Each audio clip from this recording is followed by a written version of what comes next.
weeks can be sort of make or break time.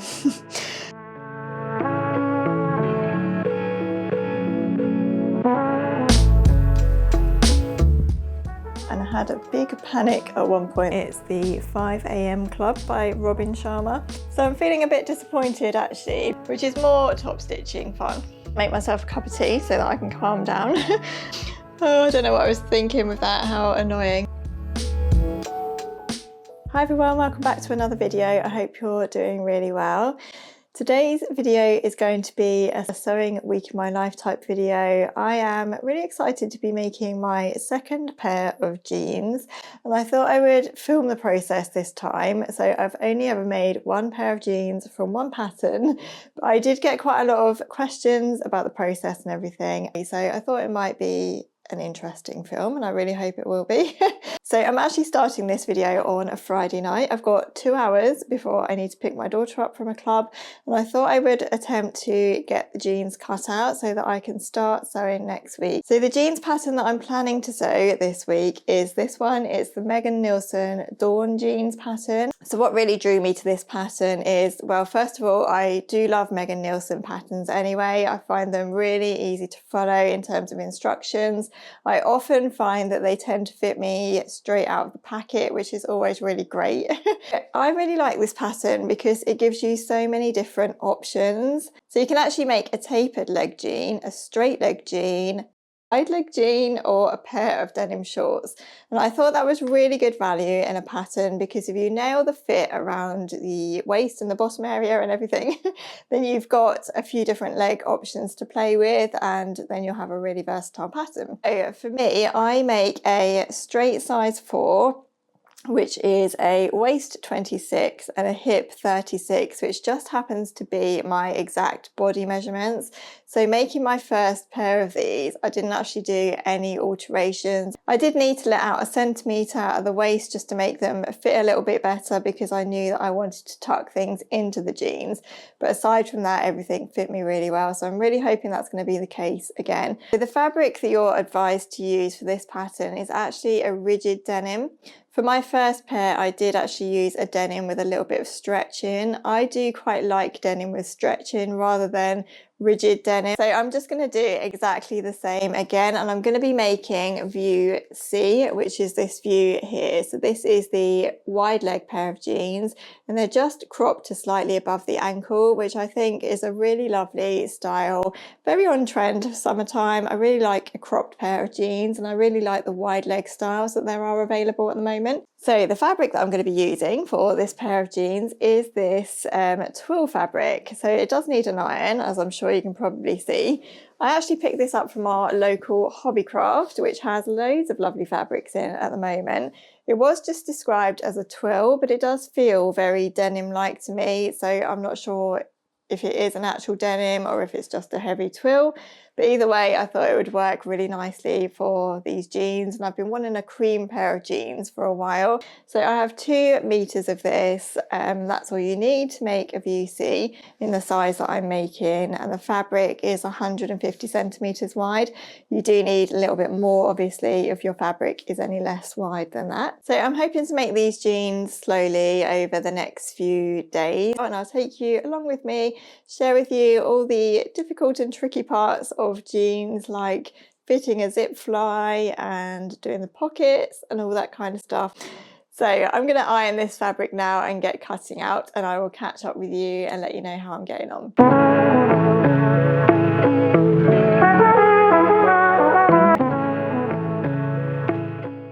We are having some crazy weather here in the UK at the moment, and just as I came to cut out my pattern, the skies clouded over. It went super dark, so I decided to move my Serious Light by Serious Readers into the dining room so that I could have a little bit more brightness and focus on what I was working on. I'm going to be working with Serious Readers on a longer term basis over the summertime to share with you how I use my Serious Light in my own crafting life.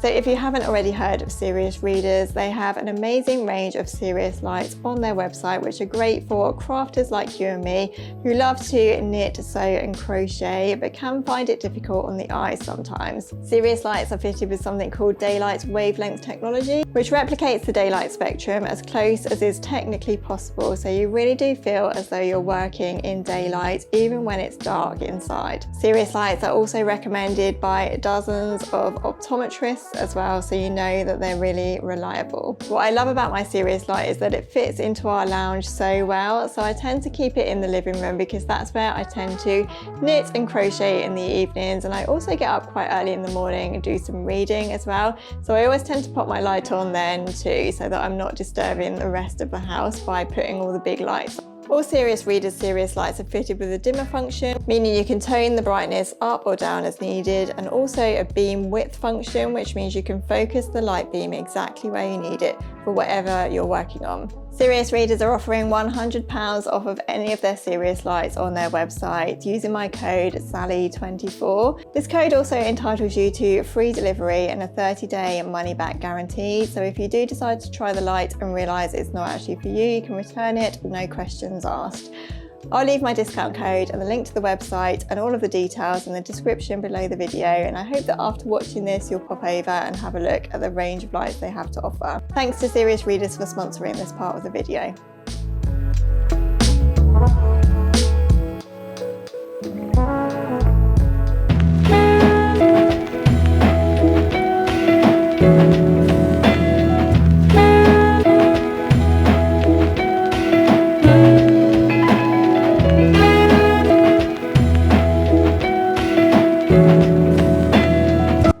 It's a few days later now and I'm all cut out and ready to start sewing my jeans. Got a bit of a different setup today. I've got my overlocker over there and my sewing machine here, because behind me I've got a little photo and filming station set up because I'm filming part of this for the Pattern Pages Learn to Sew blog. So I will have a blog post coming up on their website all about how to sew a zip fly. So first of all, we have a little bit of stay stitching to do on the yoke pieces and the waistband pieces, just to make sure that nothing stretches out when we're sewing, and then we are straight into the zip fly, which is kind of scary. Anyway, something that I should have mentioned about this pattern is that it isn't drafted to have a zip fly, it actually has a button fly, but over on the Megan Nielsen website there is a full blog post of what you need to do if you want to change the fly to be a zipper fly. Yeah, when it comes to jeans, I do much prefer a zip. Anyway, let's go on. I'm going to do my stay stitching and then start with the zip fly. First, we need to overlock around the crotch of the two front pieces. Because we're going to be overlocking over a notch, I tend to just mark with a piece of tailor's chalk where my notch is, just in case I lose that.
So the zip fly is in, in, that's what it looks like. I felt as though it took me ages to do that, and I had a big panic at one point that I'd done everything on the wrong side.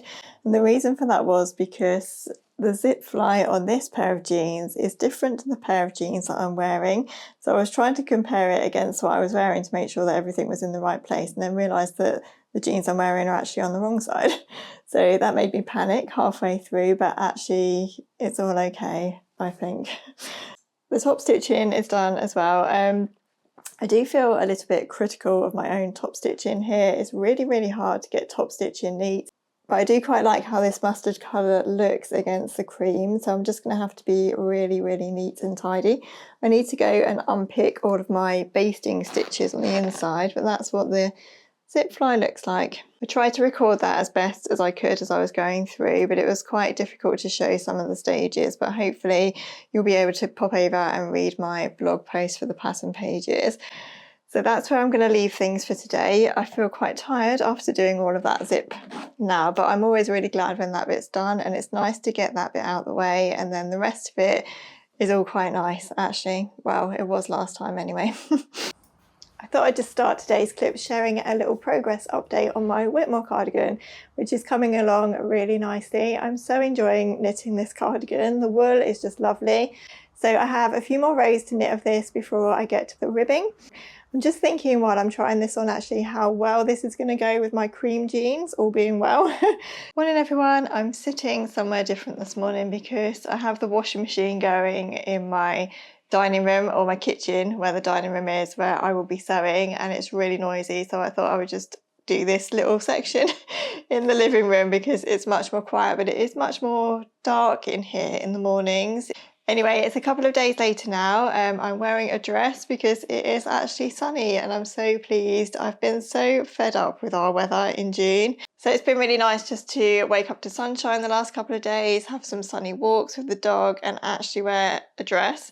So today I'm wearing my Darling Ranges and Lyra dress hack. So I'm hoping to make some more progress with my jeans today. I have a few hours to do some sewing. So I left it at the zip fly last time, and now we're on to the pockets. So funny thing about the zip fly, you know how I said I was getting really confused about which side it should have been on?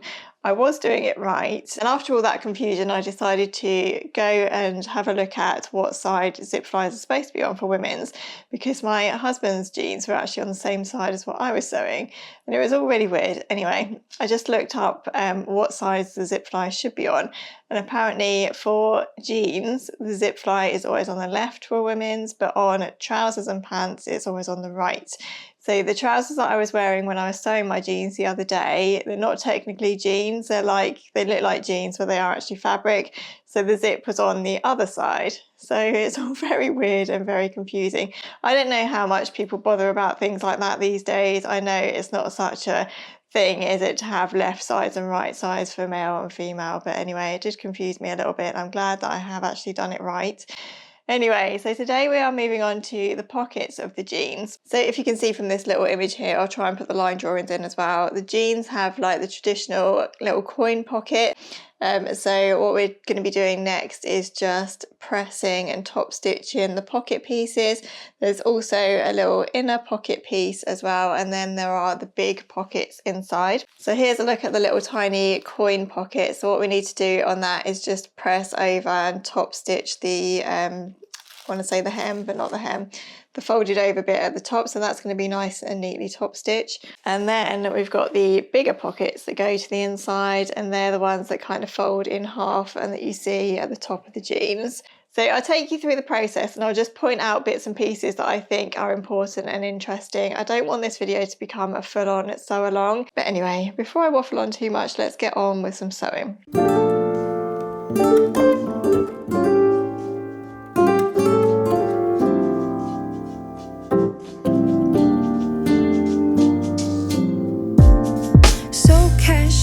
Keep diving into concrete, so bittersweet, huh? Keep losing sleep while driving in the backseat. What's left of me? I thought I'd just share this book that I've recently got out from the library. It's the 5 a.m. Club by Robin Sharma. I've heard of this concept before, and I recently listened to a podcast with Robin Sharma, and it was so interesting what he had to say about morning routines and getting up early and getting a good start to the day and all that kind of stuff. So I thought I would get his book out from the library. I'm not very far into it at the moment. I've only read a couple of chapters. I have to say I'm not immediately drawn to the writing style of it. It's written from the point of view from three strangers who meet and sort of work their way through life. So I'm hoping that I will find my way with it a little bit more as we go along. Let me know if you've read this and let me know what you thought. Keep losing sleep, I'm manic dream at midnight. So hard to please. Drowning in what feels just like an ocean. Negativity is getting closer. Hard to keep the heat when it gets colder. You know, sometimes everything just gets hard. Sometimes everything just gets harder. Feeling like I'm missing some parts. Days just keep on getting much darker.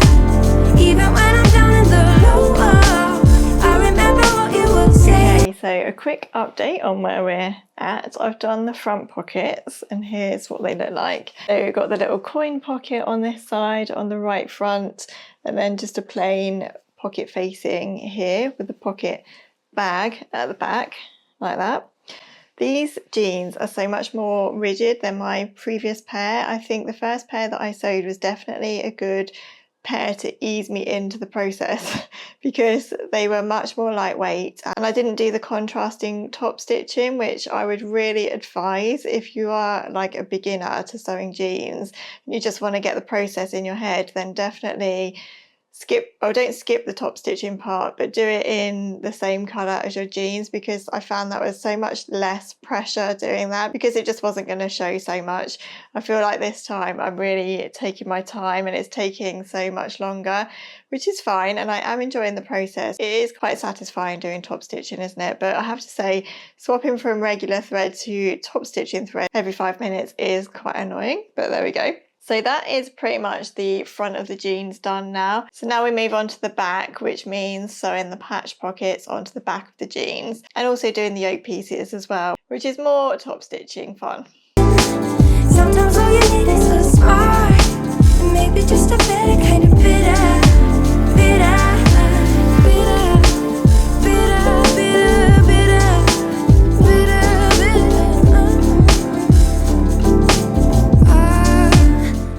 Back pockets are done. I just need to thread my top stitching threads back through to the other side. My word of advice for the day is to not use bright red carbon paper to mark your pockets. I had an absolute panic when I was just putting these on, but I'd use this red carbon paper and a tracing wheel to mark my pocket placement, thinking that I was being all organised and really good, because I'd mark my pockets with carbon paper and then realised that often the pocket placement line is a lot bigger than your pocket ends up being. And I've had such trouble getting this carbon paper out of fabric in the past. So I spent a little bit of time just making sure that my seam allowances properly covered the red of the carbon paper.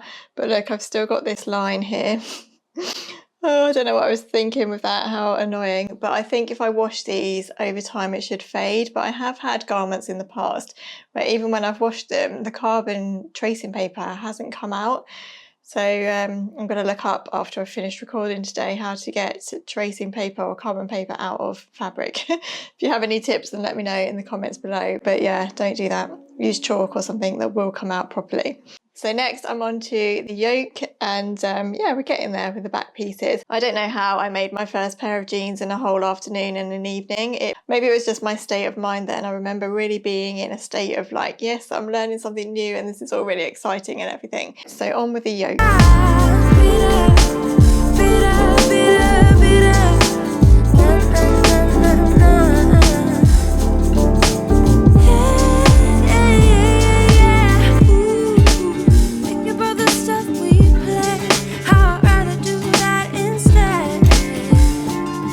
Keep screaming out loud from the top of my lungs, baby, ooh, think so let's have a little update then. So I've done the yoke and top stitch all of that. So you do the yoke in 2 separate parts on the 2 back legs, and then you stitch the crotch seam together. And I would say that's probably one of the most scary parts, because you need to be really accurate in meeting up this yoke point here. So you've got to match up your top stitching lines within the seam to get that nice point.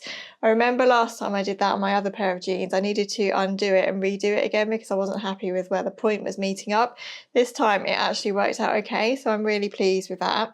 So then the crotch seam is sewn together, and then you just overlock and then top stitch that as well. So we are getting there, and next is the side seams.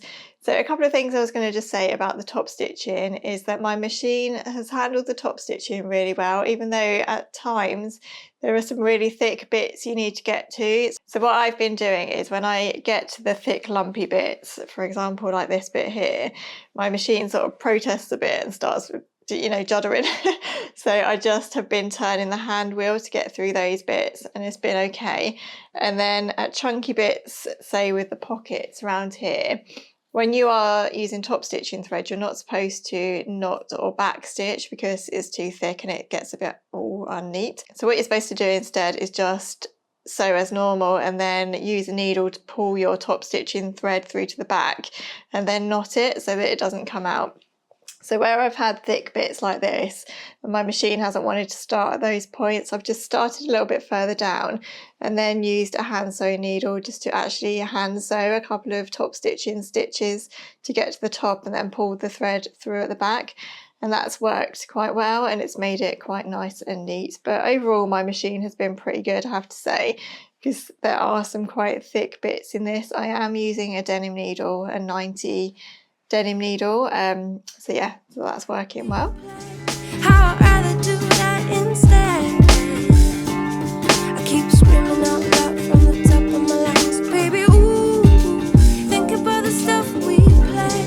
How I'd rather do that instead. I keep screaming out loud from the top of my lungs, baby, ooh. Okay, so we have what's looking like a pair of jeans now. So I've done it was the inseam, or yeah, the inseam that I needed to do first, sorry, not the side seam. So that's all done and top stitched as well. Anyway, I have tacked together the legs as well. So the legs are looking as if they're done, but actually they're just tacked together. So what I'm going to do now is just pop upstairs, try these on, just check that I'm happy with the fit and everything. Obviously the waistband still needs to go on, so that will bring it in a little bit.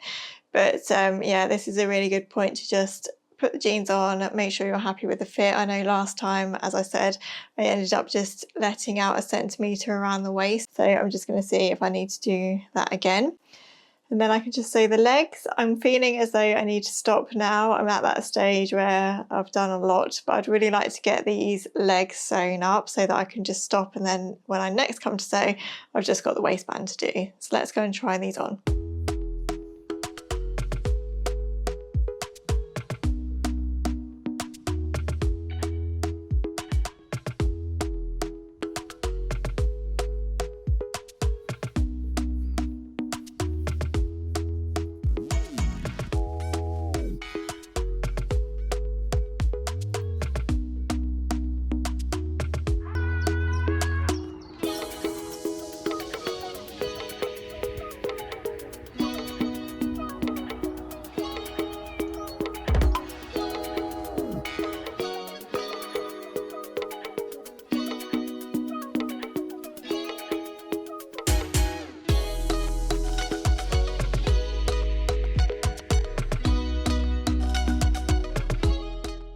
Morning everyone, welcome to day 3, or is it day 4 of jean sewing? I've lost track now. Feels like it's been a good few days anyway. So we are kind of on the home stretch, but I'm realizing that the last 3 or 4 stages that I need to do with these jeans can be sort of make or break time. So the next thing I need to do is put in the waistband, and then we've just got the button and the buttonhole and then the hem, and then we are done. So technically only 3 steps, but they are quite big steps. It's nice today because I haven't had to get the overlocker out because I think all of the overlocking stages are done now. So I feel as though I've got a lot more space on the table, which is always nice. It's such a lovely sunny day again today. It's making me so happy to just be in here sewing, and I've just hung my washing on the line, and it's just so nice to have some sunshine. It really does affect my mood. I think waking up to sunshine just makes me feel more happier and more ready to get on with the day than when you're waking up to a grey, horrible day. Anyway, let's get sewing. I will catch up with you along the way with this waistband.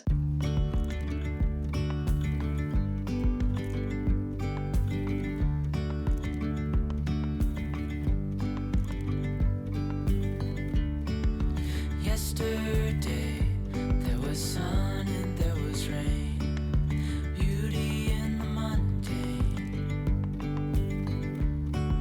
And as the light startled our eyes, we let go of disguise.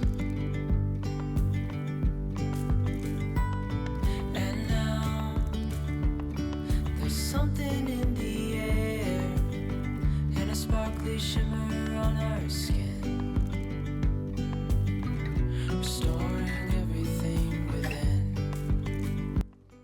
Something didn't feel quite right as I was pressing this waistband down to the inside, and it only took me till halfway through the pressing when I realised that I could have been making my life a whole lot easier by turning the jeans the wrong way round.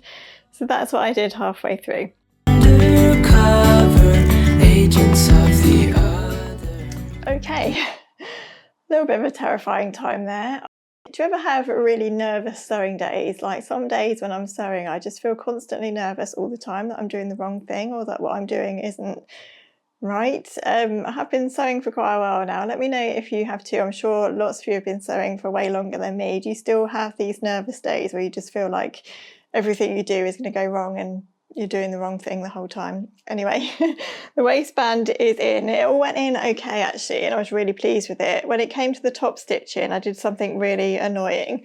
So you know how when you're normally doing a waistband you stitch in the ditch along the bottom? I just merrily went ahead and started doing that, and then realised actually I was supposed to be sewing like 2 millimeters from the edge of the waistband. So my stitching in the ditch of course went perfectly that time. It was so neat. I caught everything on the inside, then realised halfway through that actually I should have been doing the top stitching instead.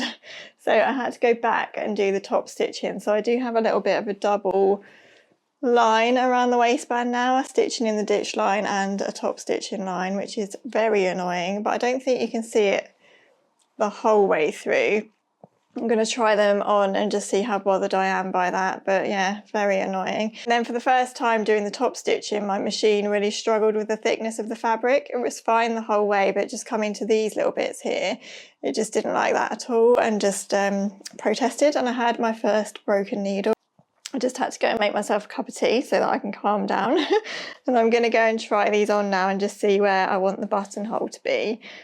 I'm so annoyed about that top stitching, but hopefully it won't be too noticeable. Building castles out of sand, reaching for the grand. So I have a messy buttonhole. So as is always the way, I did a tester on a piece of scrap fabric. I doubled it over and just tried out the keyhole buttonhole, which you're supposed to use for heavy fabrics, on my machine. Look at that, absolutely perfect. But when I came to do my actual jeans, of course, it wasn't going to happen that way. I mean, yeah, it is messy. It just kind of gave up halfway through. It was just a bit too thick, I think, and it lost where it was in the programming. So I then had to go back over what I'd done and let it come back down the other side, if that makes sense. So the cotton got really thick and then it just got into a bit of a mess, basically. But it's always the way, isn't it? You do a perfect test buttonhole, and then when you come to do your garment, it will mess up. But I guess that's just because you can never really replicate the kind of thickness that you've got in your actual garment. So I'm feeling a bit disappointed actually, because I feel like my waistband hasn't gone as neat as it could have done, and also now my buttonhole. It's just the curse of like the last bits of these things, isn't it? I've been so happy with my work so far on these, and everything just seemed to be going well, and it's just the last bits that can make or break the garment. Anyway, it might just be that I need to have some time apart from these when they're done. Leave them on the naughty step for a while and then come back to them and then hopefully feel a bit better about them. So I've also put in the denim button here, so I just hammered that in. I didn't film that, sorry. And when the jeans are closed, it does kind of disguise the buttonhole a little bit more. I am quite a perfectionist about things, I can't help it. I just don't like it when things aren't perfect. And you know what it's like, I'm sure, if you sew as well. You just feel like all of your mistakes are glaringly obvious, and probably most of the time they aren't. So just the hems of the legs to do now, and then we are done. And then I'll come back to you for a final thoughts and some photos and things. Willows align, we lose track of time. Head up high, now we climb. Oh, dreamy, breezy. Okay, we are done, and I think I'm done as well for today. Anyway, it felt a bit hard going today. I think it was just the pressure of getting everything right. So my final thoughts and feelings about these jeans is that I do really like the jeans. I'm pleased with how they turned out. I am a bit disappointed with the buttonhole situation. I think that is a real shame. It does look a bit messy like that. I think what I'm going to do with this actually is to hand sew some blanket stitches in the top stitching thread around the edge, and then hopefully that might neaten it up a little bit. But overall, I am really pleased with how these turned out. Obviously, I gave myself a massive task with this top stitching, with it being so obvious. But I think where it's good and where it's gone well, it does look really good. But I think if ever it goes wrong, then it is really obvious, which is always the risk that you take with having a contrasting top stitching thread, isn't it? I've tried them on again since, and I do feel a bit better about them overall. So I'll pop in some pictures and video of how they look on. I love the colour of these. I think they're really summery, and they're going to go really nicely with quite a few things that I have already, like darker tops. I would really highly recommend this pattern if you are a beginner and you want to start sewing jeans. I think it's written really well, and all of the pieces come together really nicely. All the notches match up and everything. Obviously, I've had quite an easy time with the fitting of these. I haven't had to make too many alterations, or any actually. With the hem, I ended up just turning up 3 centimetres, so 1.5 centimetres and another 1.5 centimetres, which is just slightly more than the pattern suggests. I think it's 1.2 in the pattern twice, so just about 0.5 centimetre more than the pattern suggests. And I've managed to get a dirty mark on them somehow. I don't know if it'll pick up on the camera. I think it must have been as I was brushing past things on the table. There must have been something dirty. So that's annoying. So they are going to have to go in the wash at some point soon. And I'll see if it gets rid of that tailor's carbon paper as well. So I think I'll leave the video here. If you do have any questions about this sewing process that I've not answered throughout the video, then please do leave them in the comments below, and I will get back to you as soon as I can. Thank you so much for coming along with me on another week in my sewing life. It has been really enjoyable, and I have to say, I think I love sewing jeans. Apart from my frustrations today, I think the whole process is actually really satisfying. Please don't forget to subscribe to my channel if you haven't already, and if you have enjoyed this video, please do give it a like as well. Take care everyone, happy sewing, and I look forward to seeing you in another video soon. Bye.